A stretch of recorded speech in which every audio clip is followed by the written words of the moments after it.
मुख्यमंत्री 100% मागण्याची अंमलबजावणी करतील.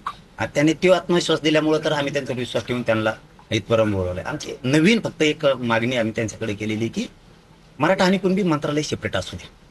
समाजाच्या लेकरा बाळांच्या आयुष्याचं कल्याण होऊन जाईल. एक सेपरेट यंत्रणा उभी राहील. त्या यंत्रणेच्या माध्यमातून गरीबाला अडचणी येणार नाहीत. असं एखादेच मंत्री अधिकारी उपलब्ध नसते तर ते त्रास थोडा कमी होऊन जाईल. आपण जेवढ्या मागण्या लेखी पण दिलेल्या आहेत कलेक्टर महोदयांच्या माध्यमातून सरकारला, आणि जवळपास 2.5-3 वर्ष सरकारच्या पण त्या पूर्ण पाठ झालेल्या आहेत. 17 संस्थांचा गॅझेटियरचा विषय होता, सातारा, कोल्हापूर, औंध आणि पुणे. तर तोही घेतील. 28 तारखेच्या आतमध्ये लाडभून याच्यात आता पूर्ण क्षमतेनं ताकदीनं उतरावं, या समाजासाठी काम करावं आणि जिंकून दाखवावं ही आमची इच्छा आहे. जर 28 पर्यंत मागण्या मान्य न झालं तुम्ही उपोषणाच्या उपोषणाला थांबत नसतो रे मी. तुम्हाला माहित नाही 28 पर्यंतच वेळ आहे तुमचा. मी थांबतच नसतो. कारण ना माझं यांचं वैर आहे, ना फडणवीस साहेबांचं आहे, ना कोणाचं आहे. माझ्या समाजाच्या लेकराचं जीवनमध्ये वाटोळं होणार आहे. हा, त्यांचं जर हे म्हणणं असेल तू बसू नको उपोषणाला, होऊन दे वाटलं, नाही बस.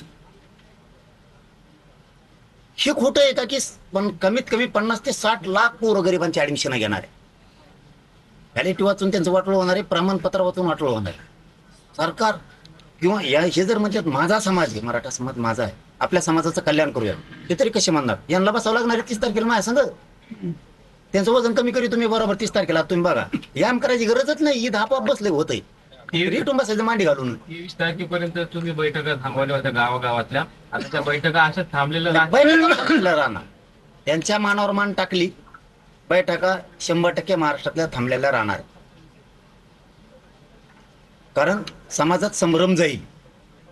त्यांचं एक वाक्य माझं एक वाक्य वेगळं होईल. यांनाही उद्या वाटेल आमचा सन्मान केला नाही, आणि मला पण उद्या वाटणार आहे यांच्यामुळे आंदोलन मोडीत निघाल. त्यामुळे आम्हाला आता 5-6 दिवसात तयारीच होत नाही या आंदोलनाची. काय फरक पडला? पावणे 3 वर्षे मंत्र्यांवरती सरकारवरती मान टाकली, विश्वास ठेवला. एकदा यांच्यावरती विश्वास. यांना वाटोळं करायचं असेल तर वाटोळं करतील, चांगलं करायचं असलं तर चांगलं. इतका प्रामाणिक प्रांजळ मी कधीच बोलत, फक्त त्यांच्यातली तळतळ दिसली म्हणून. नाही झालं, आता बैठका बंद केल्यात त्यांच्या म्हणण्यावरती, पुढच्या पण बंद आहेत. याचा अर्थ अंतरवली समाज येणार नाही. बैठका नाही घेतल्या म्हणल्यावर समाजाचं वाटोळं कोणामुळे झालं? त्यामुळे ते होणार नाही याची खात्री आम्हाला एकाच वाक्यात पडलेली. मुख्यमंत्री 100% करतील. मी पण मराठा समाजाचा आहे. माझ्या समाजाच्या लेकराचं 100% कल्याण होणार. आईला म्हणलं जाऊन जाणार काय तरी, त्याच्यामुळे आपण तरी बार बार काय म्हणते त्याला, ते राजकारणासारखं वागायचं, स्टंट करायची काय गरज नाही. आंदोलन केलं तरी मिळणार आहे, नाही केलं तरी मिळणार. पण नाही दिल्यावर नाही बसून काय करू? बघू समाजाचा उन्हाळा झालेला, लेकरा बाळांचा आक्रोश बघू. ऍडमिशन वाचून बापाजवळ पैसे नाही, एलईटी वाचून लेकरू घरी येणारे बघू. का बघावं? जीव जाईल माझा, याच्या पुढं काय? एवढंच फरक. मला थोडं बैठका न घेतल्यामुळं, आंदोलनाचं निवेदन न झाल्यामुळं आंदोलन थोडं वेगळं कडक करावं लागणार, एवढाच फरक. आणि माझ्या मायबाप समाजाने येऊ पण, माझी पण इच्छा आहे की माझ्याही समाजानं येऊ नये. ऊन लई आहे. तुम्हाला मला वेटीस पण धरायचं नाही. जसं लाडू म्हणले तसं मला तुम्हाला वेटीस पण नाही धरायचं. मला समाजाला, सरकारला वेटीस नाही धरायचं. तुम्ही येऊ नका, मी तुमच्यासाठी लढायला आणि मरायला तयार आहे एका जागेवर. पण ते आंदोलन तुम्ही येऊ नका. कोणात कोणाचं काही झालं, काय झालं, मी समाजावरती जीव लावतोय, तेही लावताय, ते समाज होऊ नये, असं आहे तसं आहे, काय होऊ नये, समाजाने बी येऊ नये, माझंही म्हणणं आहे.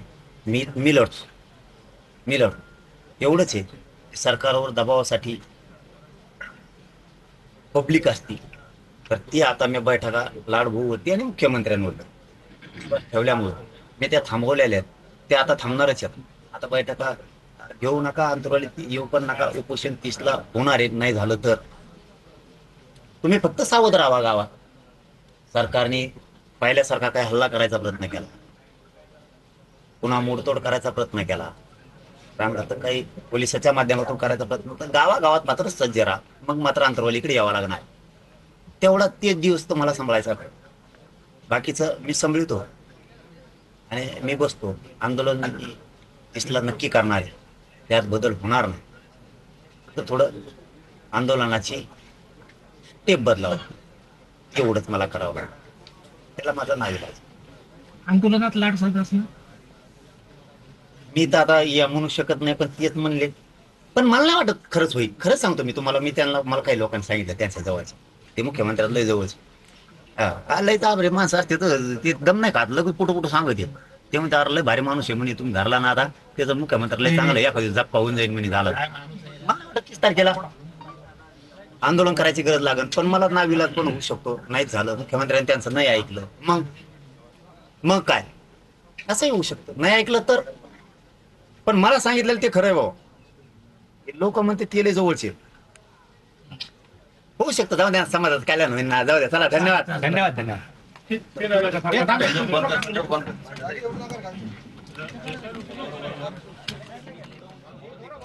तर आपण पाहतोय मुंबईमध्ये जाऊन चर्चा करणार आणि फोनवरून दादांना कळवणार असल्याचं प्रसाद लाड या ठिकाणी म्हणालेले आहेत. 29 तारखेला पुन्हा जरांगेंच्या भेटीला येईन असंही प्रसाद लाड यांनी इथे म्हटलेलं आहे. उपसमितीकडून निर्णय झाला नाही तर फडणवीसांशी चर्चा करणार असल्याची माहिती प्रसाद लाड यांनी दिलेली आहे. तर आपण पाहिलं मनोज जरांगेंच्या मागण्यांसंदर्भात प्रसाद लाड इथे त्यांनी त्यांची भेट घेतलेली आहे. त्यांच्या मागण्यांसंदर्भात आता मुख्यमंत्र्यांशी बोलणार असल्याचंही प्रसाद लाड म्हणालेत. 29 तारखेला पुन्हा जरांगे